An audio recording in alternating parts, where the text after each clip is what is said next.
Imaginez que trois de vos meilleurs amis, ceux qui vous faisaient aveuglément confiance depuis des décennies, vous tournent soudainement le dos du jour au lendemain. C'est exactement ce qui vient d'arriver à Boeing, et c'est un véritable séisme dans l'industrie aéronautique mondiale. Emirates, KLM et Qantas, trois compagnies qui étaient pratiquement mariées avec Boeing depuis un demi-siècle, ont pris une décision qui fait trembler tous les acteurs du secteur. Commençons par KLM, cette légende néerlandaise.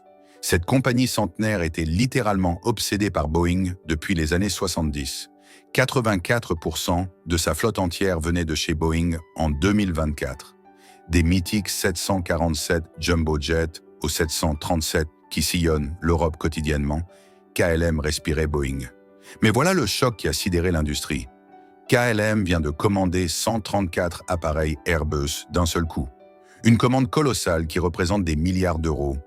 Pourquoi cette trahison aussi spectaculaire qu'inattendue? La réponse est brutalement simple. Les chiffres ne mentent jamais et ils sont accablants pour Boeing.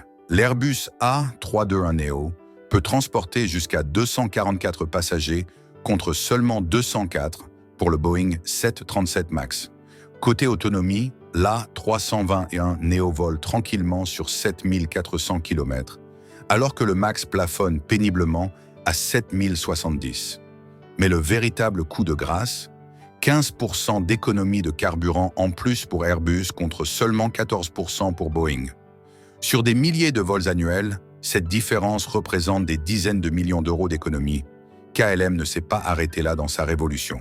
Elle a aussi commandé des A350 pour ses vols long courriers, abandonnant sans état d'âme ses fidèles Boeing 777 et 897 Dreamliner. C'est comme si votre restaurant préféré changeait soudainement de chef étoilé après 50 ans de collaboration. Direction l'Australie maintenant, où Qantas, le célèbre kangourou volant, a carrément révolutionné sa stratégie de façon encore plus radicale. En 2021, 40 avions Airbus commandés d'un coup pour remplacer intégralement sa flotte Boeing domestique. Puis en 2022, nouveau coup de théâtre encore plus retentissant, des A350 spécialement sélectionnés pour le projet Sunrise. Ces vols de plus de 20 heures, reliant Sydney directement à New York, Londres ou Paris, sans la moindre escale. Pourquoi Qantas a-t-elle brutalement lâché Boeing après des décennies d'amour? L'A321 XLR de chez Airbus peut voler 8700 km, soit 3000 km de plus que le Boeing 37 MAX. 30% d'économie de carburant en bonus, plus de passagers, plus de cargo. Boeing proposait son fameux 777X pour contrer. Mais voilà le problème. Il n'est toujours pas certifié après des années d'attente.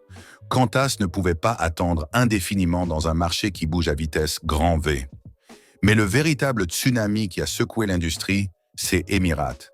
Cette compagnie des Émirats possédait l'une des plus grandes flottes de Boeing 777 au monde, avec plus de 150 appareils. Elle était tellement fidèle à Boeing qu'elle avait même annulé une énorme commande Airbus A350 en 2019 pour acheter encore plus de Boeing 777. Emirates, c'était le client de rêve de Boeing, celui qui validait chaque nouveau modèle. Puis, en 2019, coup de tonnerre retentissant au salon de Dubaï. 50 A35099, commandé d'un coup 16 milliards de dollars sur la table. En 2023, elle en rajoute 15 de plus sans ciller. 65 Airbus au total pour une commande dépassant les 20 milliards. Emirates, le bastion inexpugnable de Boeing, bascule vers Airbus sous les yeux médusés de l'industrie. Le plus inquiétant pour Boeing, Emirates regarde déjà vers la 350 000 pour remplacer ses futurs 777, en attendant que Rolls-Royce règle quelques détails techniques. Pendant que Boeing galère avec son 777X, toujours pas prêt après 6 ans de développement, Airbus livre ses appareils dans les temps avec une régularité d'horloge suisse.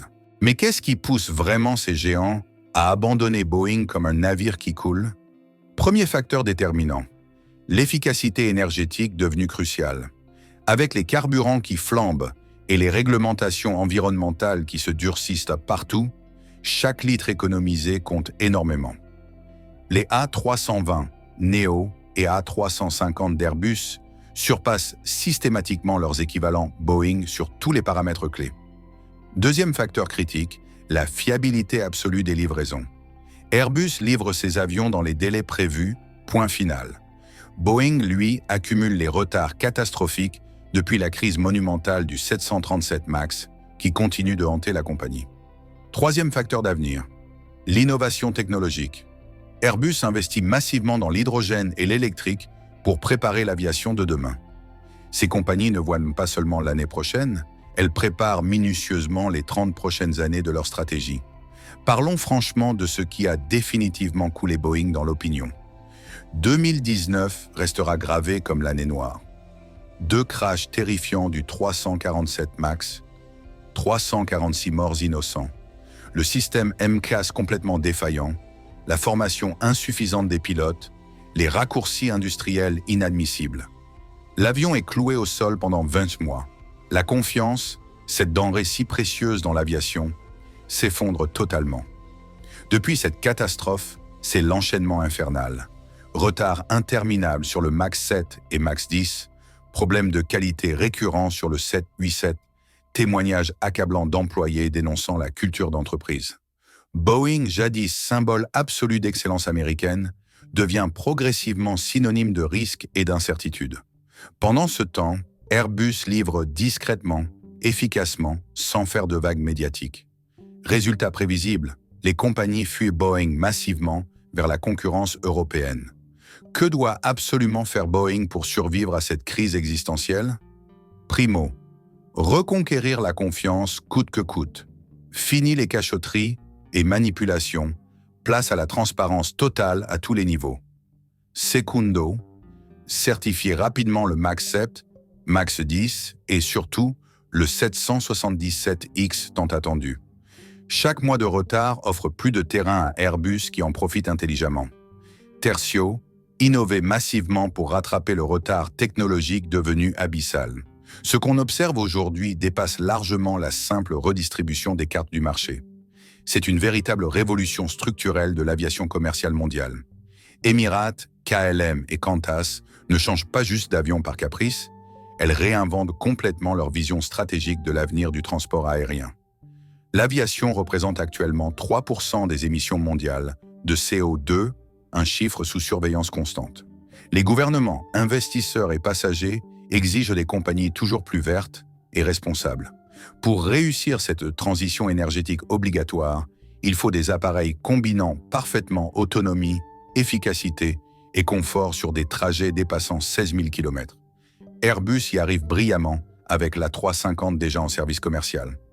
Le 777X de Boeing, toujours en attente de certification après des années de promesses. Le plus frappant dans cette affaire, c'est l'effet domino psychologique dévastateur. Quand Emirates, KLM et Qantas choisissent publiquement Airbus dans des communiqués retentissants, ça influence automatiquement toute l'industrie. Les autres compagnies observent attentivement, analysent chaque détail et beaucoup préfèrent naturellement éviter les risques en fuyant un Boeing dangereusement affaibli.